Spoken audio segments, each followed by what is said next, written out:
Ja, radi rečemo, da denar ni vse in da najlepših stvari ne moremo kupiti. In to drži. Drži pa tudi, da je življenje brez denarja težko, saj z njim kupimo, kar potrebujemo, denimo hrano in obleke, pa plačamo račune, na primer za elektriko. Da bi težave, ki so nastale zaradi pomanjkanja dela, omilili, je vlada predlagala nekaj ukrepov. Te je izbrala v dokumentu poimenovanem tretji sveženj protikoronskih ukrepov. O njem bodo razpravljali poslanci v Državnem zboru in presodili, ali so predlagani ukrepi primerni, da jih podprejo. Šele na to jih lahko začnemo tudi izvajati. Poglejmo torej, kaj predlaga vlada. S tretjim svežnjem ukrepov želi vlada pomagati delavcem in delodajalcem v panogah, ki so jih prizadeli ukrepi za zajezitev širjenja koronavirusa. To pomeni, da so morali ti za nekaj časa prekiniti svojo dejavnost. Vlada želi predvsem preprečiti, da bi veliko število ljudi izgubilo delo. V paketu so zelo pomembni predvsem trije ukrepi. Prvi, subvencioniranje skrajšanega delovnega časa.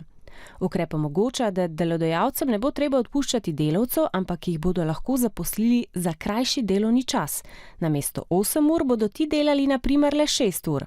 Delodajalec bo delavcu plačal le opravljene ure, država pa mu bo namenila še nekaj denarja. Dobil bo tako imenovano subvencijo. Drugi ukrep, čakanje na delo. Ta ukrep trenutno velja za vse, po 1. juniju pa bo veljal le še za zaposlene v turizmu, gostinstvu, pri avtobusnih turističnih prevoznikih, igralnicah in organizatorjih sejmov. To pomeni, da so delavci lahko doma in ne delajo, vseeno pa dobijo 80% plače. Tretji ukrep, vrednostni boni za spodbujanje turizma. V turizmu je ogroženih okoli 50 tisoč delovnih mest, zato se je vlada odločila, da bo vsak polnoletni prebivalec s stalnim prebivališčem v Sloveniji prejel bon za 200 evrov, mladoletna oseba pa za 50 evrov. Tako je, tudi vi.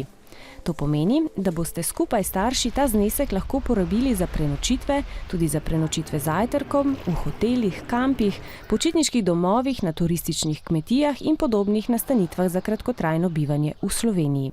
Boni bodo veljali od konca junija do konca leta in bodo prenosljivi med sorodniki do drugega kolena. Se pravi, da ga bo na primer babica lahko dala vnuku, sestra bratu, oče otroku in tako naprej.